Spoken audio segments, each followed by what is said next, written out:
sabi ko kay Banana, wag itapon. Ito talaga ako pag winter. African Visayan. Couple. Lalaki, walang pakialam kung maraming mga hugasin. Sabi ko sa kanya na jimahan og istorya. Wearing casino and fried rice. Was it the voice? Was it the fire burning in me?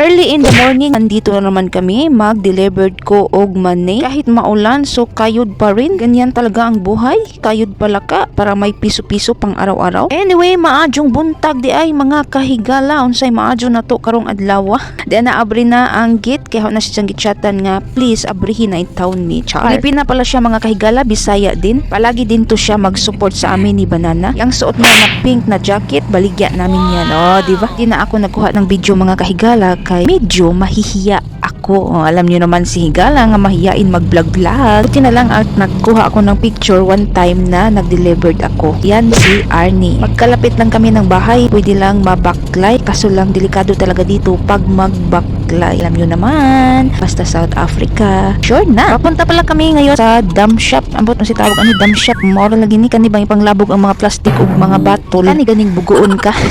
Kamuloy sabot mga kahigalo. Basta mao na ni. Iba kahapon nagligpit kami. So marami kaming nakita ng mga plastic at mga batol na kailangang itapon.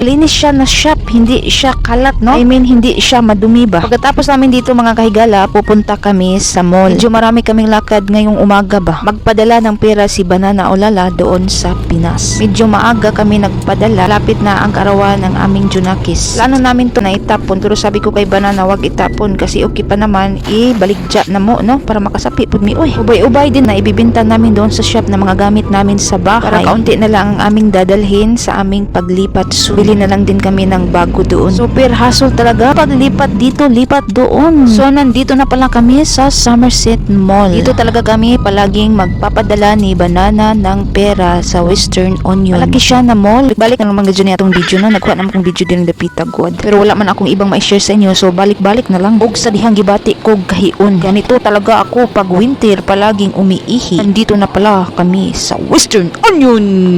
O, ayan na.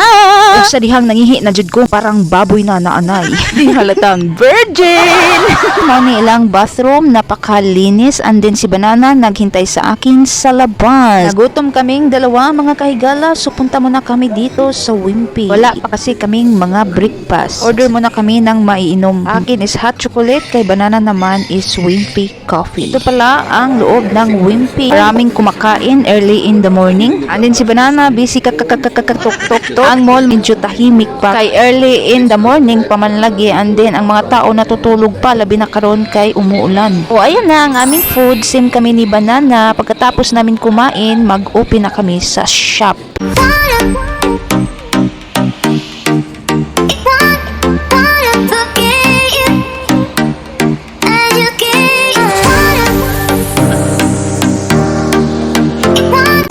Hours later. Nasa bahay na kami, among mga pinalanggang mga kahigala. Same as usual, si Banana na naman ang nagluluto para sa among dinner. Nag-fry siya ng chicken fillet, unja noodles. Wala mo na kaming rice ngayon. Ang bait talaga ni Banana, unja gwapo pa gadyo, di ba? Yes, look at this master chef at work, huh?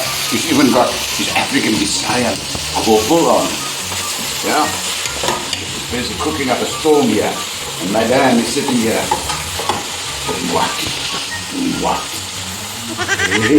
Yan pala gamit namin na noodles, migoreng made in India. Para naasad ko'y ambag ba ni Banana, tabang ko panghugas kay luoy pud down para hindi ako alisdan. Alisdan no? Dili ko alisdan ni Banana o Lala mga kahigala kay buutan man ko og matu. Di ko lang ipakita sa social media na loving and caring wife ako. Char.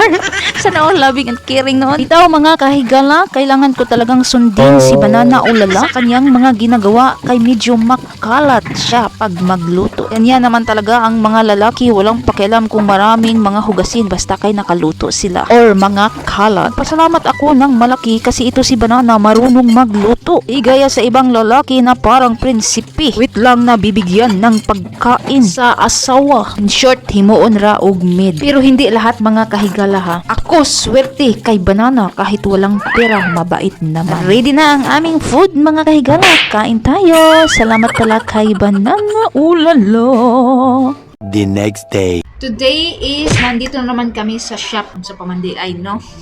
May lain pa ingnan shop, balay lang mi. While nga wa pay customer, mag-update muna ako sa inyo, di ba? Sabi ko sa inyo sa last vlog na mag-update ako sa inyo tungkol sa bahay. Nakita niyan si Banana, nag-video call sila unang araw. Sabi ko sa kanya na jimahan og istorya kay para maagni. Kung sa Bisaya pa maagni. Ambot nun sa Tagalog na higala. Hirapan talaga ako sa kalisod sa Tagalog na. Tagbis Tagalog, minsan Bisaya.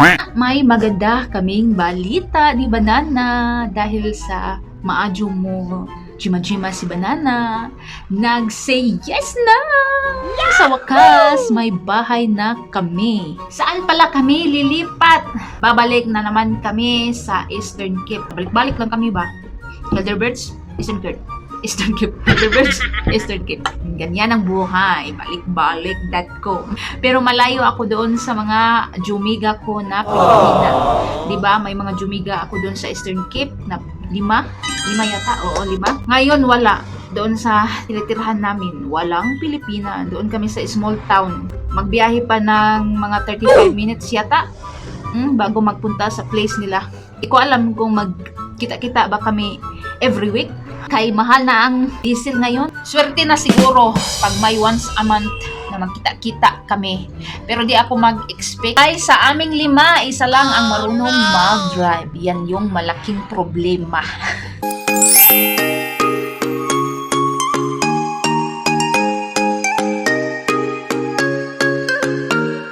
Pauwi na kami. Galing kami kumain ng dinner. Di na ako nakakuha ng video nang kumain kami dito sa Asian cuisine. Medyo maraming tao. Giabot ko og kaawaw na mag-video-video. Galing pa kami sa shop, tapos biglang nagutom. Kaya dumaan na lang kami dito. Tinamad kasi kami ni Banana magluto. Maraming tao sa KFC drive-thru. Ting sahod kasi ngayon. Nagmamadali kami ni Banana para kasing may malaking ulan na darating. Kitang-kita naman sa langit na napakadagom. 3 days later. It's a nice weather today, Char. English. Namaw ba kag English, no? Sa bukas. So, there sa labas, mga kahigala, no? Nag-upo-upo na naman. Nagbantay-bantay sa among mga ginagmayng tinda. Lindot ang weather karon. Always pa lagi diri asig uwan kay winter.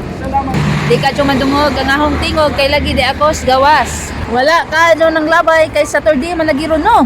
Medyo mingaw, wag mga tao ron busy sila sa adtong mga mall ba, no? Mga tao lagi ganahan sila adtong mall. So medyo mingaw dari ang dapita. Naman po ginagmay ng labay pero di kadyo ingon nga daghan yan. Yan si Banana. Dot pa more. The next morning. Sunday ngayon mga kahigala, maupay pagmata na ako no, unsa nang oras ha, mag alas 10 na sa buntag. Dugay mining mata kay lagi Sunday man, way open sa shop. Para sad maka-rest ba. Then si Banana nakita nyo na arang hagop pa jud in town ni Ja. Tulog pa si Banana. Nagawa na ako ng coffee no. Nilagay ko na lang doon sa table. Ako dito lang muna sa sitting area kay aron mata na siya. Gising ka na pala. Ha? Are we having tocino and fried rice? Hagul ka tocino og fried rice, ha? Oh, drink your coffee na. For breakfast, huh? Yeah. Anyway, mga kahigala, isingit ko muna ang kaarawan sa aming Junakis. Diba nagpapadala kami ng pera noong unang araw. Maglagay muna ako ng kaunting video para makita nyo. Happy birthday, Angel! Happy birthday, Angel! Happy birthday, happy birthday! Happy birthday, Angel! Happy birthday, Angel! Happy birthday, Angel! How old are you? How old are you? 7. Oh, blow there. There's boost drill. Sige. Sige. Okay! O, sige na. O, sige na. Cristianos. Cristianos, dahil na. Meron lang po. Kahit simple lang ang ijahang handa, okay lang at least nagkatapok-tapok sila doon. Ang importante is madyong panglawas. Yun lang ang aming masishare. Mag-update lang din ako sa inyo. Di ba sabi ko sa inyo unang vlog ko na mag-update ako tungkol sa bahay. Ayun na nga ang good news. Linggo ngayon, so dito lang kami sa bahay. Di kami gagalaan din, malakas ang ulan sa labas. Sobra. Nilalamig kami, kaya nandito lang kami sa loob ng kwarto, higa-higa hanggang maghapon. Yan lang, ang lagi niyong tandaan is be patient, be humble, be simple sa buhay, para always happy, and most of all, be kind. Bye! See you next vlog! And just levitate.